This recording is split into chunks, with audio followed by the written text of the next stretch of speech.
Hello friends, स्वागत है आप सभी का एजुकेशन पॉइंट चैनल में।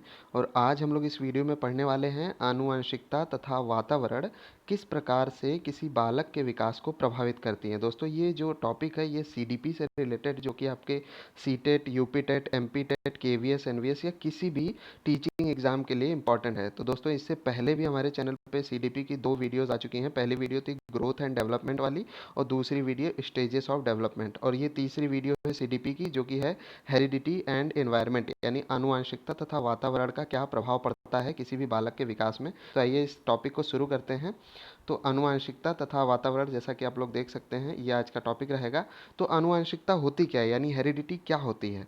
तो आनुवंशिकता से तात्पर्य शारीरिक तथा मानसिक गुणों के ट्रांसमिशन से होता है, जो माता पिता से बच्चों में जीन के माध्यम से प्रवेश करता है। यानी ऐसा कोई भी शारीरिक तथा मानसिक गुण जो माता पिता से डायरेक्टली बच्चों में ट्रांसफर हो जाता है, उसे ही हम लोग आनुवंशिकता बोलते हैं। और ये आनुवंशिकता माता पिता से बच्चों में ट्रांसफर हो जाता है, ये अपरिवर्तनशील होता है। यानी कि जैसा गुण माता पिता से बच्चों में चला गया वो बदल नहीं सकता है, वो स्टैटिक होता है, फिक्स्ड होता है। तो ये आनुवंशिकता की विशेषता हो गई कि आनुवंशिकता फिक्स्ड होती है, स्टैटिक होती है, अपरिवर्तनशील होती है, इसको बदला नहीं जा सकता है। ठीक है। और उसके बाद है वातावरण क्या होता है।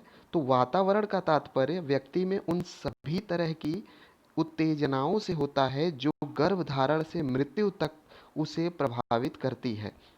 यानी वातावरण का तात्पर्य ऐसी चीज़ों से होता है, जब बच्चा माँ के गर्भ में रहता है उस वक्त से लेके मृत्यु तक वो जिन जिन जगहों से या फिर जैसे समाज से होकर गुजरता रहता है, और जो चीज़ें उसको प्रभावित करती रहती हैं वही चीज़ें उसकी वातावरण कहलाती हैं। और ये वातावरण परिवर्तनशील होता है, डायनेमिक होता है, वातावरण को बदला जा सकता है। मान लीजिए कोई बच्चा आज किसी ऐसे परिवेश में है कि जहाँ का सामाजिक वातावरण अच्छा नहीं है, तो उस वातावरण को बदला जा सकता है। लेकिन जो आनुवंशिकता है वो माता पिता से डायरेक्ट जीन के माध्यम से बालक के अंदर आ जाती है, तो आनुवंशिकता को नहीं बदला जा सकता, लेकिन वातावरण को बदला जा सकता है, यानी वातावरण परिवर्तनशील होती है। अब उसके बाद हम लोग आनुवंशिकता को थोड़ा और डीपली पढ़ेंगे कि आनुवंशिकता क्या होता है, यानी हेरिडिटी क्या है।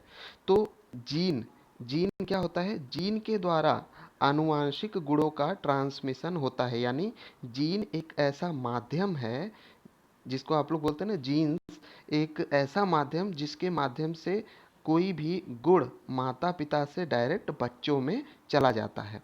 अब देखिए, दूसरा पॉइंट है कि मानव जीवन की शुरुआत एक गर्भित अंडाणु से होती है। यानी कि जो मानव जीवन, यानी कोई भी किसी भी जीव, कोई भी मानव जीव है, तो उसकी शुरुआत कैसे होती है, एक फर्टिलाइज्ड एग, जो कि माँ के गर्भ में गर्भित अंडाणु के रूप में उसकी शुरुआत हो जाती है। तीसरा पॉइंट है कि एक गर्भित अंडाणु यानी फर्टिलाइज्ड एग जो होता है, उसमें 23 पेयर्स क्रोमोसोम के होते हैं, यानी 23 जोड़े क्रोमोसोम के होते हैं, यानी कहा जाए तो 46 क्रोमोसोम होते हैं।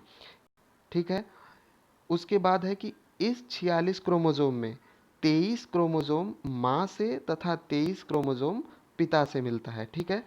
इस 46 क्रोमोसोम जो होते हैं, यानी 23 पेयर, उस 23 पेयर में 23 माँ से और 23 पिता से क्रोमोसोम मिलके, और तब जाके वो एक जीव, यानी बच्चे का जीव माँ के गर्भ में तैयार होना शुरू होता है। तो और अगला पॉइंट है कि क्रोमोसोम में एक ही विशेष संरचना होती है, यानी एक विशेष स्ट्रक्चर होता है जिसे जीन कहा जाता है, और इसी जीन के द्वारा माता पिता या अपने पुरखों के गुण उनके शिशुओं में आते हैं। ठीक है। कोई भी गुण जो ट्रांसफ़र होते हैं माता पिता या उनके और पूर्वज जो होते हैं, उनके जो गुण आ जाते हैं बच्चों में, वो इन्हीं जीन के द्वारा आते हैं। ठीक है। उसके बाद है कि ट्विंस कौन होते हैं, ये जुड़वा बच्चों का क्या खेल होता है। आनुवंशिकता के अंतर्गत ये टॉपिक आता है जुड़वा। तो जुड़वा बच्चे 2 प्रकार के होते हैं। पहला तो होता है कि एकांकी जुड़वा, और दूसरा होता है भ्रातीय जुड़वा। तो एकांकी जुड़वा बच्चे कौन से होते हैं। एकांकी जुड़वा, जिसको इंग्लिश में बोलते हैं आइडेंटिकल ट्विन चिल्ड्रेन, ऐसे बच्चे का जन्म माँ के एक अंडाणु यानी एक ओवम के गर्भित होने के फलस्वरूप होता है। यानी माता का एक ओवम अगर गर्भित होता है, और बाद में वो 2 सेल डिवीज़न में टूट जाता है, 2 कोशिकाओं में टूट जाता है और उसी से 2 अलग-अलग जुड़वा एक जैसे दिखने वाले बच्चों का जन्म होता है। इसे ही आइडेंटिकल ट्विन्स बोलते हैं। और ऐसे ट्विन्स की बनावट जो होती है, यानी ऐसे जुड़वा बच्चों की बनावट बिल्कुल एक जैसी होती है, हूबहू एक जैसे होते हैं दोनों, ठीक है। और ये समान लिंगी होते हैं। एकांकी जो होते हैं, आइडेंटिकल ट्विन जो होते हैं, वो समान लिंगी होते हैं। दोनों या तो लड़के होंगे या तो दोनों लड़की होंगे। और एकांकी जुड़वा बच्चे यानी आइडेंटिकल ट्विन्स को मोनोजाइगोटिक भी बोला जाता है। मोनोजाइगोटिक मतलब एक जैसे दिखने वाले बच्चे।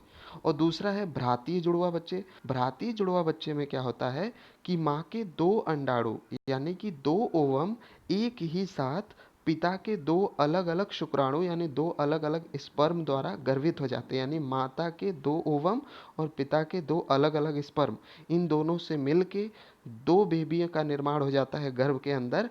और इससे भ्रातीय जुड़वा बच्चे पैदा हो जाते हैं। और इनका जो यौन होता है, इनका जो सेक्स होता है, कुछ भी हो सकता है।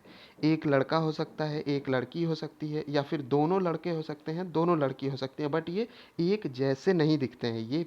ये जुड़वा तो होते हैं लेकिन ये हूबहू एक जैसे नहीं दिखते हैं, इसलिए इन्हें डाइजाइगोटिक बोलते हैं, ठीक है। इसे डाइजाइगोटिक और आइडेंटिकल ट्विन्स यानी कि एकांकी जुड़वा बच्चों को मोनोजाइगोटिक बोलते हैं। तो ये जुड़वा बच्चों की कहानी हो गई।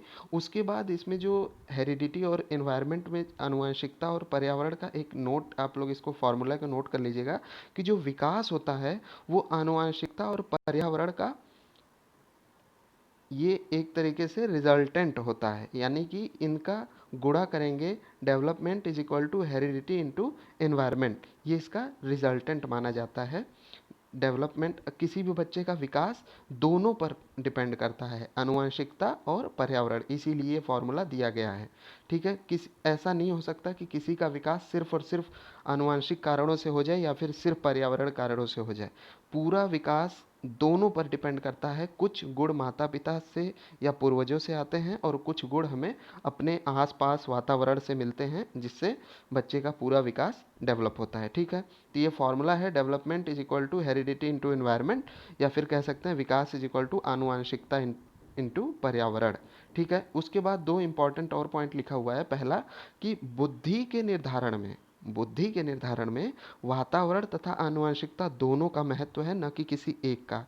यानी बुद्धि जो है वो दोनों पर डिपेंड करती है। बुद्धि का डेवलपमेंट यानी इंटेलिजेंस आनुवंशिकता पर भी यानी हेरिडिटी पर भी डिपेंड है, और इन्वायरमेंट पर, दोनों के रिजल्टेंट से आपकी बुद्धि का विकास होता है।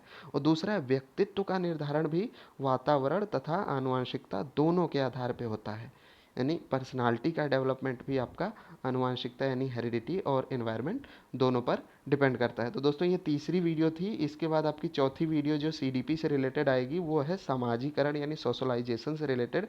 तो अगर आप लोगों को वीडियो पसंद आई तो वीडियो को लाइक करने के साथ साथ चैनल को सब्सक्राइब करके चैनल से जुड़ जाइए, ताकि आने वाले समय में जो भी लेटेस्ट इंपॉर्टेंट वीडियो हैं वो आपके पास तक डायरेक्टली ऐसे ही पहुँचती जाए। तो वीडियो देखने के लिए धन्यवाद दोस्तों।